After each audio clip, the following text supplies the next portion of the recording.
ഉറപ്പായിട്ടും പ്രതീക്ഷിച്ചിട്ടുണ്ടായിരുന്നു. കാരണം ഞങ്ങൾ തന്നെ പറയും മിക്കവാറും ലാലേട്ടൻ അടുത്ത പ്രാവശ്യം ഇവളെ കുത്തിന് പിടിച്ച് പുറത്താക്കും. കാരണം അത്രയ്ക്കും അവർക്കത് പറ്റുന്നില്ല എന്നുള്ളത് അവിടെ നിൽക്കുന്ന ഓരോരുത്തർക്കും അറിയാം. ഞങ്ങൾ ആരും തന്നെ രേണു എന്തിനു വന്നെന്ന് ചോദിക്കൂല. കാരണം രേണു ഓരോ ഫസ്റ്റ് ഡേ തൊട്ട് എന്നെ സരിഗമ എന്ന് വിളിക്കുക, എനിക്ക് പോകണം സരിഗമ. അപ്പം ഇത് കേട്ട് കേട്ട് നമുക്ക് തന്നെ ഭ്രാന്താമം തുടങ്ങിയിട്ടുണ്ട്. അപ്പം ഞങ്ങൾ തന്നെ പോയിട്ട് രേണുവിനൊന്ന് പോകണമെന്ന് പറഞ്ഞിട്ട് എന്തെങ്കിലും ഒന്ന് ചെയ്തു കൊടുക്കുമോ ഇത് ചോദിക്കുന്നുണ്ട്. അപ്പം ഞങ്ങൾക്ക് ഒരിക്കലും ഒരു അത്ഭുതമായിട്ടില്ല. കാരണം വളരെ സന്തോഷമല്ല ലാലേട്ടൻ തന്നെ വന്ന് കൂട്ടിക്കൊണ്ടുപോയില്ല. കാരണം അവർക്ക് അവിടെ നിൽക്കാൻ പറ്റില്ല. അവരൊക്കെ ഈ പറഞ്ഞതുപോലെ നല്ലൊരു ഈ പറഞ്ഞ പോലെ കുറച്ച് അവിടെ നിൽക്കണമെങ്കിൽ കുറച്ചും കൂടെ ഒരു എന്താ പറയുക മനക്കരുത്ത് എന്ന് ഞാൻ പറഞ്ഞില്ല.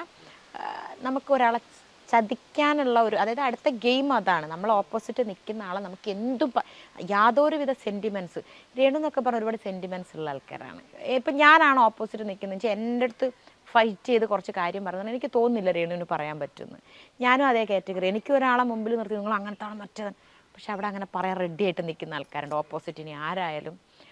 ഇപ്പം റെനേൻ്റെ അടുത്ത് തന്നെ ഒരു ഒരു കോൺട്രവേഴ്സി, ഇങ്ങനെ ഒരു ഡിബേറ്റ് നടന്നപ്പോൾ ചോദിച്ചു അച്ഛനെ കയറിയിടാന്ന് വിളിക്കും, ആ വേണ്ടി വന്നാൽ വിളിക്കും. അപ്പം അങ്ങനെയുള്ള ആൾക്കാരാണ് അവിടെ ഉള്ളത്.